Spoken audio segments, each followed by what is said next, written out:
அல்லாஹ் கேட்பானே மறுமையில வந்து, எங்க ஐனன்னு கேட்பான். எங்க அவர் கேட்பான். யாரு கேட்பான்?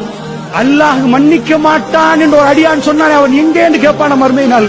அந்த அடியான் கொண்டு வந்து நிப்பாட்டப்படுவார். இன்னொரு அடியானும் கொண்டு வருவார். முஸ்லீம்ல வரக்கூடிய செய்தி. அல்லாஹ் கேட்பானா, என்ன உங்களுக்கு தெரியும்? அல்லாஹ் தொழுகிற போற, இது முன்னாடி நடந்தது, ரசூலுல்லாஹ்க்கு முன்னாடி. அல்லாஹ் தொழ போற ஒருவரை ஒருத்தர் என்ன செய்யறாரு? வாங்கப்பா அல்லாஹ் வணங்க போங்கன்னு கூப்பிடுறாரு. அவர் சொல்றாரு, என்ன பார்க்கவா அல்லாஹ் உன்னை படைச்சான்? இவர் உடனே ஒரு வார்த்தை சொல்லிட்டார், அல்லாஹ் உன்னை மன்னிக்க மாட்டான். இது அல்லாஹ் மறுமையில விசாரிக்கிறது ரசூலுல்லாஹ் சொல்றாங்க. அல்லாஹ் கேட்பான, எங்க அவர் வர சொல்லுங்க. கூப்பிட்ட உடனே அல்லாஹ் கேட்பான, நான் இவரை மன்னிக்க மாட்டேன் என்று உனக்கு யாரு சொன்னது? என் அதிகாரம் உன் கையில் எப்படி கிடைச்சிச்சு? குடுவோன் நன்மை என்பான். குடுவோன் நன்மை அவருக்கு நரகத்தில் தூக்கி போடுவான். ஒரு வார்த்தை மன்னிப்பு அல்லாஹ்வுடைய கையில் இருக்கிறது. அல்லாஹ்வுடைய நல்லியலை இன்னைக்கு பார்க்கிறோம்.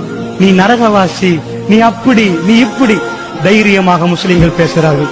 அல்லாஹ்வுடைய நல்லியலை இது நிஃபாக், இது நயவஞ்சகம்.